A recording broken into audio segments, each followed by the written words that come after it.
पाटलांनी मनमेर विश्वास नावाचं पुस्तक प्रकाशित केलं होतं। त्या पुस्तकामध्ये विश्वास नांगरे फार सुंदर म्हणायला लागतात की मी मध्यंतरी एकदा शिक्रापूरच्या पोलीस स्टेशनला भेट देण्यासाठी गेलो होतो।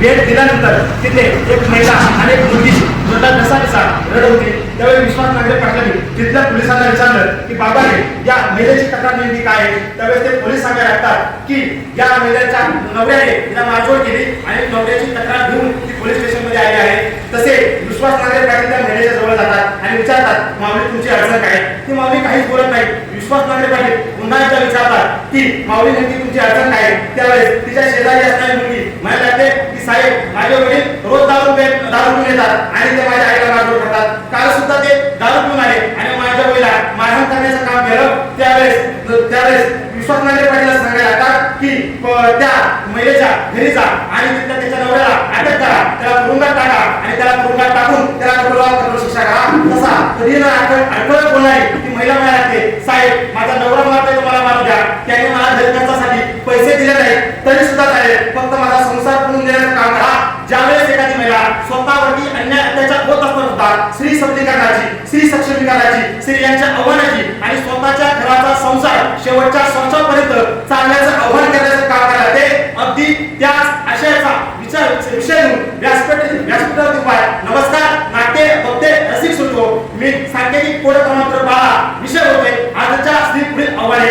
मुळातच आजच्या स्त्री पुढील आव्हाने मांडत असताना स्वामी विवेकानंद ज्यावेळेस कोलंबा विद्यापीठामध्ये शिक्षण करत होते त्यावेळेस ते असं म्हणाले जर तुम्हाला या महिन्याची आव्हाने जर तुम्हाला समजून घ्यायची असतील तर सगळ्यात पहिल्यांदा तुम्हाला आज सद्यस्थिती समजून घेणं हे फार महत्त्वाचं आहे। मग सद्यस्थिती समजून घेत असताना आज उषा पाटील फक्त धावत नाही तर मागे राहिलेल्या सगळ्या महिलांचं नेतृत्व करण्याचं काम उषा पाटीलचं नेतृत्व होतं। इतकंच काय प्रतिभा या देशाची प्रतिभा उंचवण्याचं काम सुद्धा फक्त प्रतिभाताई पाटीलच्या माध्यमातून होतं। मला मारझोड करा, अहो मला मारहाण करा, मला तुरुंगात टाका, पण मी इथं लहान मुलांना शिकवेन, लहान लेकरांना शिकवेन, लहान लेकरांना घडवेन अशी सांगणारी सिंधुताई ही एका बाजूला राहते।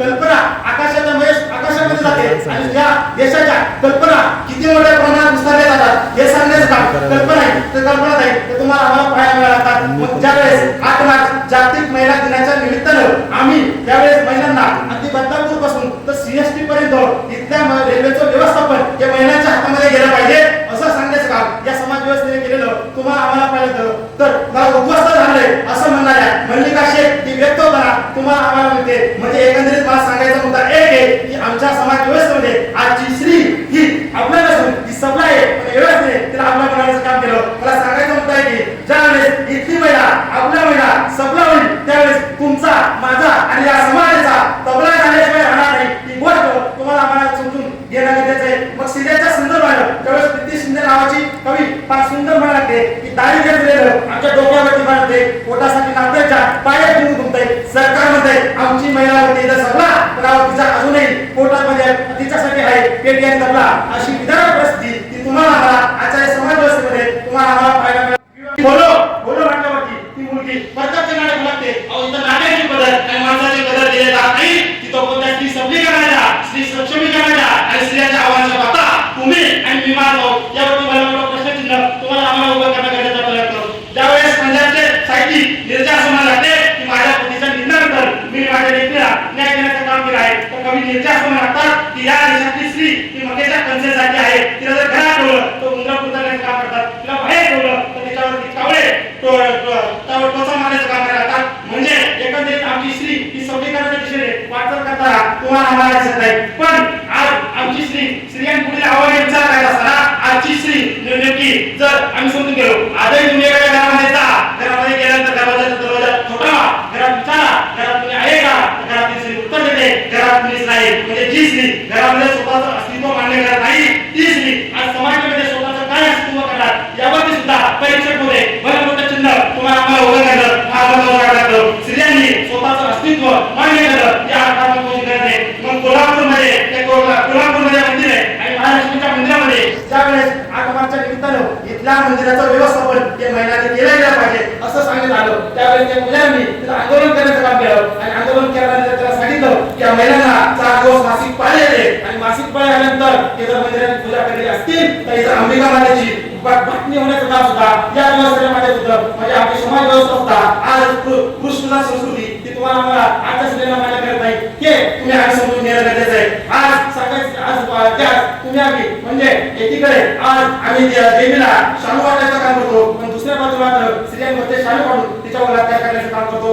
आज आम्ही देवीला दही वाटप करतो, आज देवीला दहीचा त्याच्यानंतर दुधाचा विषय करतो, पण त्याच वेळेस दुसऱ्या बाजूला स्त्रियांवरती आज तुम्ही आणि आम्ही स्त्रियांवरती वकील होतो, त्याच्यावर अन्याय अत्याचार आणि बलात्कार करण्याचं काम सुद्धा इथल्या व्यवस्थेच्या माध्यमातून झालं. एकीकडे आम्ही म्हणतो की मुलगी प्रगती झाली, शिकली गेली पाहिजे, मुलगी शिकली प्रगती झाली असं म्हटलं जातं, पण दुसऱ्या बाजूला मात्र या स्त्रीला केरळमध्ये भगवद्गीतेचं मंदिर आहे त्या प्रयोगशाळावरती असे केंद्र लावले आहे. ज्या मुलीची कौमार्य साधली झाली नाही त्या मुलीची कौमार्य साधली झाली पाहिजे. म्हणजे एका बाजूला मुले शिकवा प्रगती झाली असं म्हणायचं आणि दुसऱ्या बाजूला आधुनिकीकरणाच्या नावाखाली तिची दळचळणी करण्याचं काम सुद्धा या व्यवस्थेच्या माध्यमातून झाले. ते तुम्हाला आम्हाला करता झाली. मग स्त्रियांपुढे आव्हाने जर आम्हाला स्वीकारत असेल तर त्यासाठी काय केलं पाहिजे, तर आपण असं म्हणतो की मुलीने 7च्या नंतर घराबाहेर जाऊ नये असं म्हणण्यापेक्षा मुलाने 7च्या घरामध्ये आलं पाहिजे. आमच्याकडे ज्ञानेश्वरी भगवद्गीता यासारखे ग्रंथ वाचले जातात, पण शांताईच्या पुस्तकाचं वाचन आणि पठण सुद्धा आता प्रत्येक घराघरामध्ये झाले गेले. 2014 साली आमच्याकडे आसाम बापूने 866 मुलींना ते अन्याय अत्याचार केले, बलात्कार केले. 866 त्यांना 14 वर्षाची झाली, 866 बाकी 14 वर्ष म्हणजे एका मुलीवरती बलात्कार केल्यानंतर जर 5 दिवस शिक्षा होत असेल तर आज बलात्कार करण्यासाठी ती सगळ्यात मोठी संधी आहे ती सुद्धा तुम्ही गोष्ट येणार का महिलांसाठी सुद्धा आम्हाला कडक संरक्षण कायदे नियम निर्माण झाले पाहिजे. महिलांना समान वेतन आयोग लागू केलं पाहिजे.